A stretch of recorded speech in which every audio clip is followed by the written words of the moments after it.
YouTube, author Stephanie Newell, and this is the Life of a Writer channel. Today's video, how to become a published author.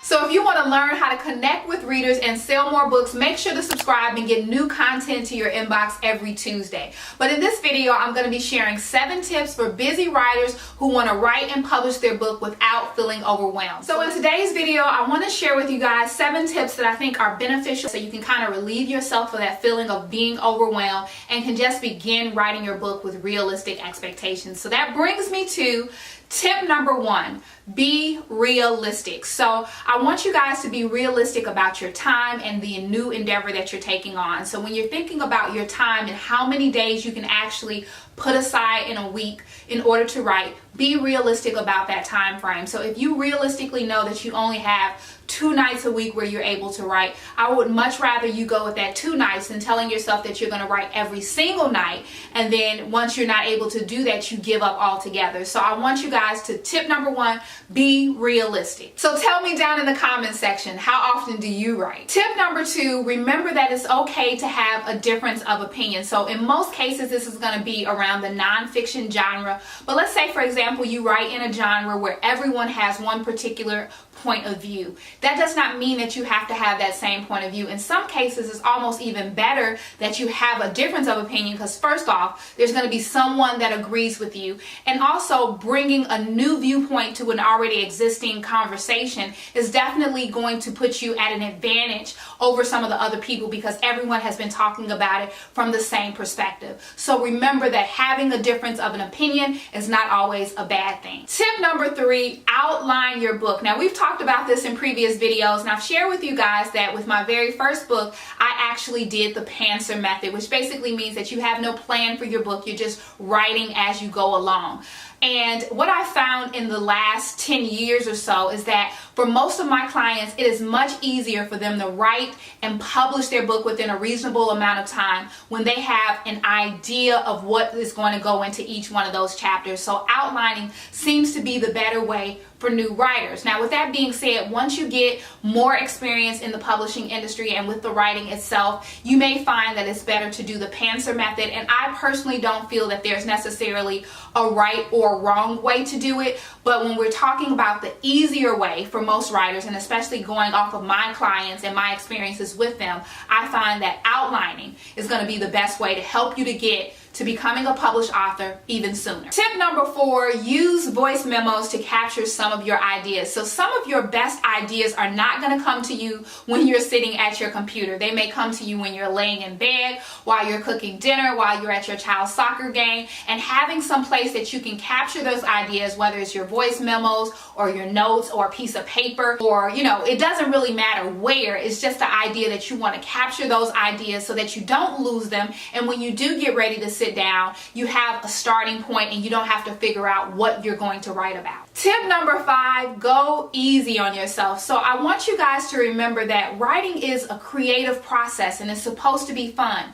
Even though you're learning a lot of different things, it's all about mindset and how you look at it. So for example, when you're learning about characters or you're learning about plot, don't put pressure on yourself if you don't get it right at the first try, because for many of us, myself included, it took several times before I really started to get a grasp of certain things like dialogue and characters and creating plots and plot twists and all of that. That took time. So make sure that you're making the process fun and creative and it doesn't feel like a job, because for many of you guys, you're going to be doing this in your spare time. This is going to be something you're going to be doing after work, after you put the kids down. And if it starts to feel like a job too, becoming a published author will get put on the back burner. My recommendation is to take it easy on yourself and make it a fun and creative process. Tip number 6, set a weekly writing goal. So I think this is probably one of the most important tips, because it's very important to know very early in the process what your overall word count goal is for your book. So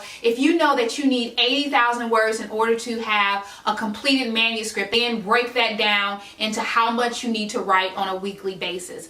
Now, for some people, they find it easier to go with a word count goal. So if they have an 80,000 word book that they want to write, they may say that they want to write, 5 to 10,000 words a week.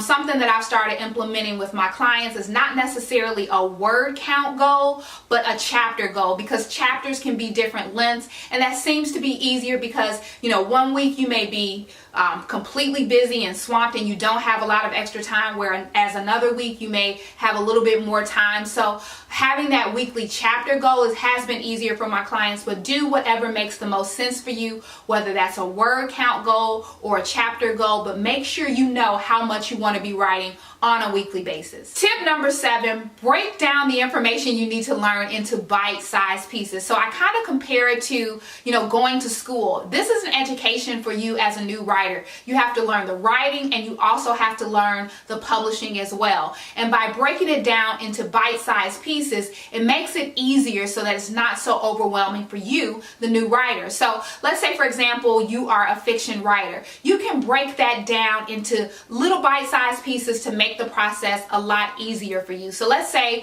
for the first week you decide that you're going to do research on how to describe characters. So you can go to blogs that talk about writing characters. You can watch videos such as mine on how to write characters. You can take a course, you can buy a book, but whatever you do, that is your focus until you have a good understanding of that and feel like you can move forward. Once you have that, then you may want to move on to the next bite-sized piece of information you need. Maybe that's how to write dialogue, but by breaking it down into bite-sized pieces, it makes the process easier. And of course, we know that you're a busy writer, you have a lot going on, and we're trying to put the information to you in a way that is not so overwhelming. If you want to connect with readers and sell more books, make sure to subscribe. But in the meantime, check out my video playlist, How to Write a Book, where I share numerous tips for new writers looking to write and publish their very first book. As always, all of my social media links will be in the description box below. If you're looking to hire me as your writing coach, you will find that information there as well. And I look forward to talking with you in my next video.